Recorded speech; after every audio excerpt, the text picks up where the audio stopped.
Il est 18h sur TV Vendée. Bonjour et bienvenue dans votre journal du mardi 7 mars 2023. Dans cette édition, nous reviendrons évidemment sur cette nouvelle journée d'action contre la réforme des retraites. En Vendée, 4 manifestations étaient organisées. Chaland, Fontenay-le-Comte, les Sables d'Olonne et le Point d'Orgue, la Roche-sur-Yon. Au cumul, elles ont mobilisé environ 20 000 personnes. La pénibilité au travail est un des points sensibles de la réforme. Des notions loin d'être abstraites dans le domaine des travaux publics. Nous nous en rendrons compte sur un chantier à Esnay. Enfin, ils ont transformé un bus des années 70 en hôtel itinérant. 2 jeunes entrepreneurs nous font découvrir Ligne Zéro, une nouvelle manière de voyager inspirée de la tendance des road trips en van. Mais l'actualité du jour, vous vous en doutez, c'est cette journée d'action contre la réforme des retraites. Point d'orgue en Vendée, le rassemblement de la Roche-sur-Yon à 14h30. Il aurait mobilisé 18 000 manifestants selon les syndicats, 15 000 selon la police. Parti du boulevard Sully, le cortège a rallié le rond-point des Flâneries pour bloquer la circulation poids lourd. Notre journaliste Colline Davy était sur place. Nous sommes à la Roche-sur-Yon pour cette 6e journée de mobilisation où il y a, comme vous le voyez derrière nous, beaucoup de monde. C'était l'objectif, c'est réussi du coup ?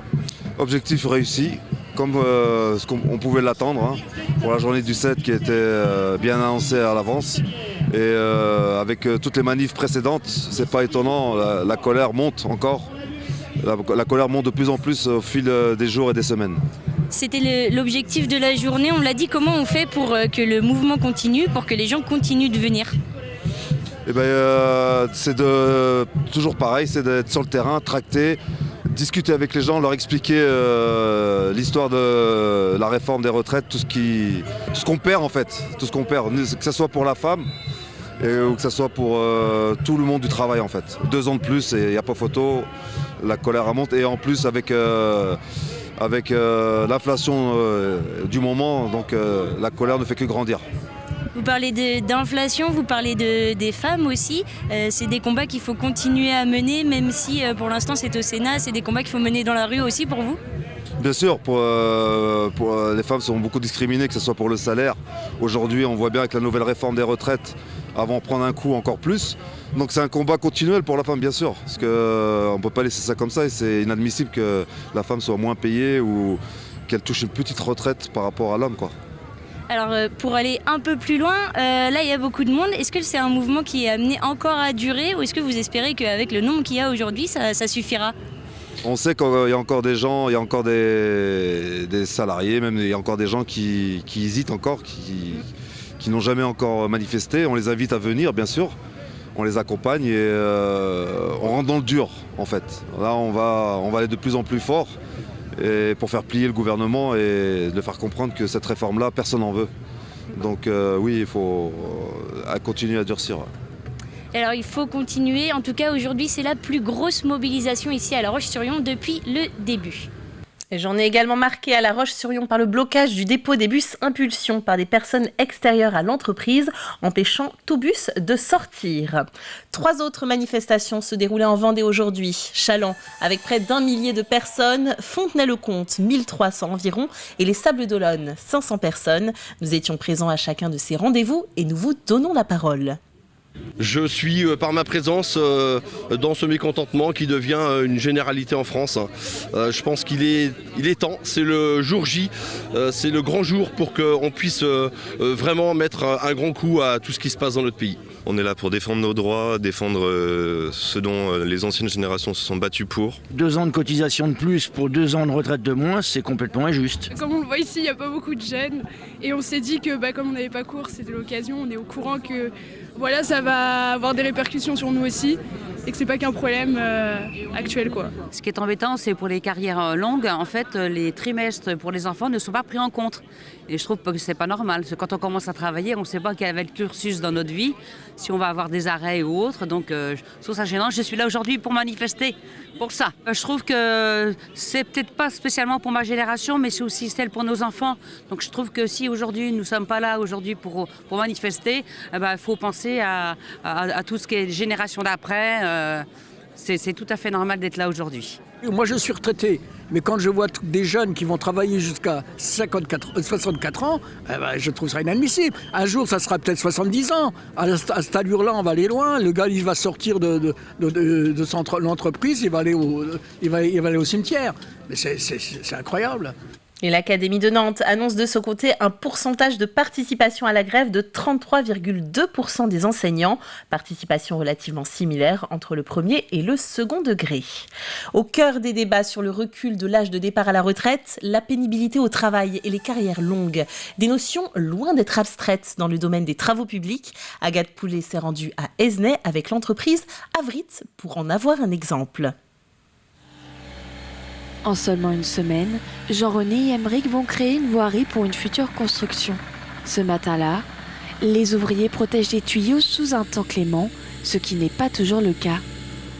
Déjà l'hiver, faut supporter l'humidité, le froid, tout ça.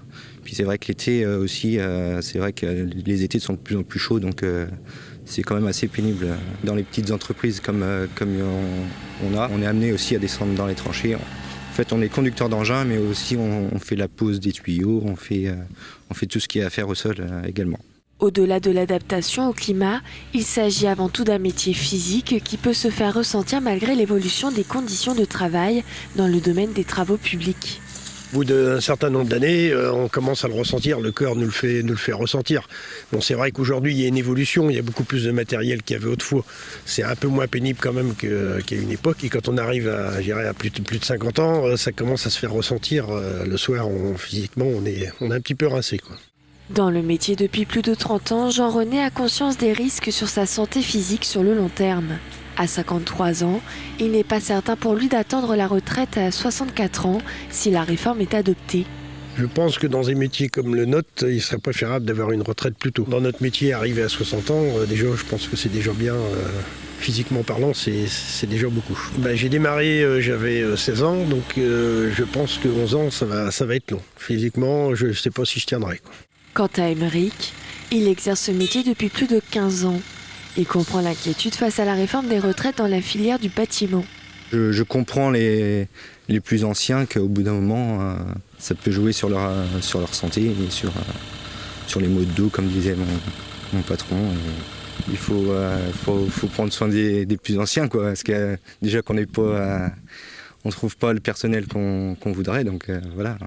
Un personnel qui manque à l'appel face aux contraintes physiques de ce métier. Allez, découvrons à présent un bus bien différent de ce que vous avez déjà pu voir. 8 couchettes, douche, WC, cuisine et même tireuse à bière. La ligne 0 promet de vous emmener en all-inclusive sur des circuits uniques. Un nouveau concept d'hôtellerie itinérante venu des USA et qui voit le jour en Vendée grâce à une opération de financement participatif. Les deux jeunes entrepreneurs à sa tête nous font découvrir Didier, leur bus tout confort. Sous son air rétro, ce bus de 1970 est une véritable résidence de vacances sur roues pour 8 personnes. Un hôtel-bus, une idée originale rendue possible grâce à un financement participatif. Le projet baptisé Ligne 0 est sur le point d'aboutir. Le premier séjour est prévu courant avril. Ces 8 personnes, on va leur faire découvrir un territoire comme le territoire vendéen en leur proposant tous les jours des activités, des repas avec des restaurants, des repas aussi à bord du bus et puis évidemment les trajets à bord et les nuits à bord. Donc c'est un peu ça l'exclusivité avec le bus, c'est qu'on va dormir dans des endroits un peu privilégiés. Didier le bus, du prénom d'un carrossier particulièrement investi dans le projet, contient tout le nécessaire. Cuisine, couchette, sanitaire, alimenté par des panneaux solaires, de quoi profiter des différents road trips proposés. Tous les ans, sous forme de programmation, en fait, on va organiser 3 séjours différents. Donc là, on a un tour dans le sud Vendée avec la Venise verte, la balade en barque, le Veillon avec la dégustation d'huîtres. On part ensuite vers les vignobles pour terminer au Grand Parc du Puy du Fou. Pareil pour le Lot, donc un circuit différent, plutôt sur Rocamadour, Saint-Cyr-la-Popille, les plus beaux villages du Lot. Et ensuite une route des vins d'Anjou, dégustation de vin, visite de champignonnières et puis balade sur la Loire. Voilà. Les spots de couchage font rêver. Parc de châteaux, étangs, brasserie, le tout à contempler depuis le toit-terrasse du bus. C'est vraiment des espaces assez privilégiés. L'idée c'était surtout de ne pas aller dans des endroits où on irait avec son propre van. parce que nous on est très fan de la van life parce que c'est aussi le cœur de notre projet, mais l'idée c'est de proposer quelque chose de différent que les van lifers ne feraient pas seuls. Parce qu'il faut le prévoir en avance, parce qu'il faut avoir les autorisations nécessaires, etc. Et donc c'est ça vraiment qu'on veut apporter avec ce projet Ligne Zéro. 350 km seront parcourus en moyenne par circuit, l'occasion de se rendre compte qu'il n'y a pas besoin d'aller bien loin pour profiter de la beauté de notre territoire. Et on finit ce journal avec la présentation officielle du programme du Printemps du Livre de Montaigu, 33e édition. Le festival accueillera plus de 200 auteurs, parmi lesquels Oxmo Puccino, Bernard Werber, Virginie Grimaldi, Michel Bussy ou encore Renan Luce, pour ne citer que. Le président de cette édition est Étienne de Montetti, qui a notamment reçu le Grand Prix du roman de l'Académie française en 2020 avec La Grande Épreuve. On vous met l'eau à la bouche. Pour que cette rencontre soit de qualité, il faut qu'il y ait une forme de simplicité dans la rencontre. La simplicité, c'est le fait que l'écrivain il est abordable, et puis pour l'écrivain, c'est le fait que les gens aussi, ils osent venir voir la bête curieuse qu'est l'écrivain.